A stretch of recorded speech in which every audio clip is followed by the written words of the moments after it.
राम जी का भजन करते हुए, गोविंद का भजन करते हुए रो रहे हैं महाराज।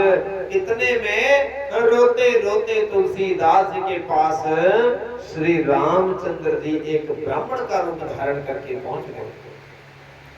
और जब ब्राह्मण का रूप धारण किया तब तुलसीदास जी को कहा, अरे बाबा ये थोड़ा सा चंदन मेरे मस्तक को लगा दो, ये थोड़ा सा चंदन मेरे माथे को लगा दो।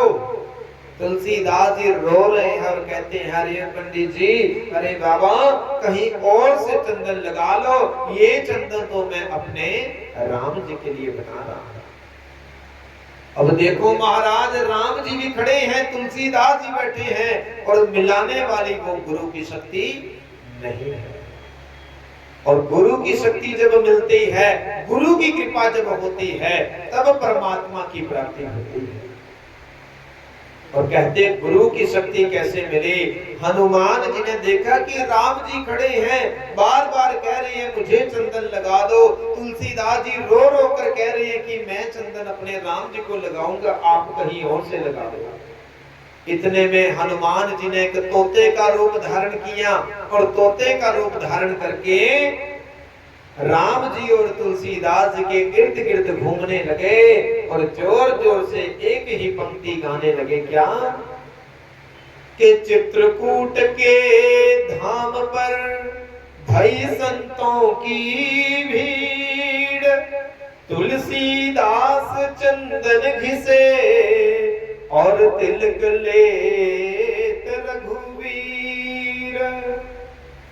और जब ये पंक्ति बार बार वो तोता गाता गया कि चित्रकूट के धाम पर भई संतों की भीड़, तुलसीदास चंदन घिसे और तिलक लेत रघुवीर, तब तुलसीदास जी ने विचार किया कि चित्रकूट का धाम तो यही है, और बड़े बड़े संत भी विराजमान हैं, संतों की भीड़ लगी, और तुलसीदास चंदन घिसे, मैं ही तुलसीदास हूँ, चंदन बना रहा हूँ, तिलक लेत रघुवीर, ये मेरे भगवान राम जी है। तो तुलसीदास जी के आंसू और भी ज्यादा सृजन हो गए, क्षमा मांगने लगे, प्रभु मुझे क्षमा कर दो, मैं आपको पहचान नहीं पाया।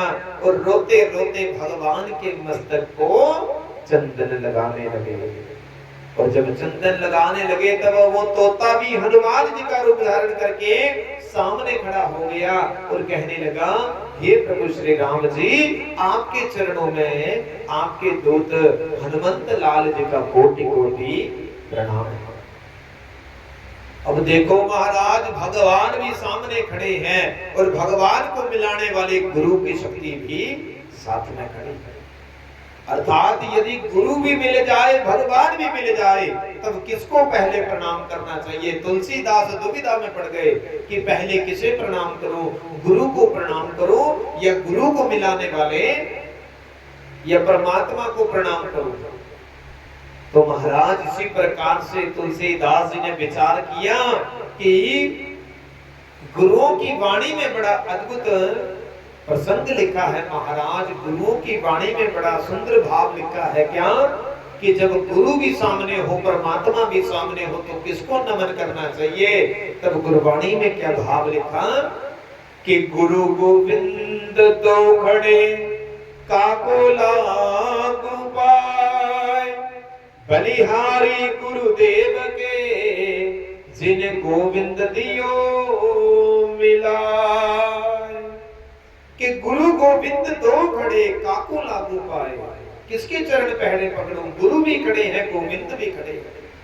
कि बलिहारी गुरुदेव के जिन्हें गोविंद दियो मिलाए, ऐसे गुरु के चरण पहले पकड़ने चाहिए जिसने गोविंद की कृपा प्राप्त करवाई है।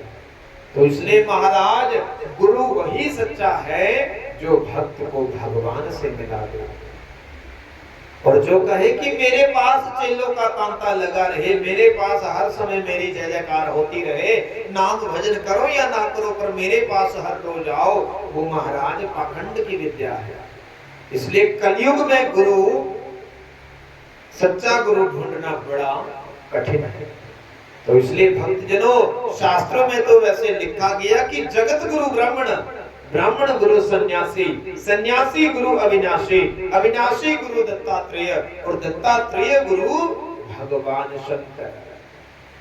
और यदि महाराज हम लोगों के मन में ये भाव हो कि हम लोग किसी व्यक्ति को गुरु नहीं बनाना चाहते, तब कहते शिव के मंदिर में जाकर भगवान शिव को गुरु का रूप मानकर महाराज उसके मंत्र का नाम उच्चारण करके भगवान से उस मंत्र का नाम लेकर ओम नमः शिवाय इस मंत्र का भजन भी अपने जीवन में शुरू कर दें तो भी हम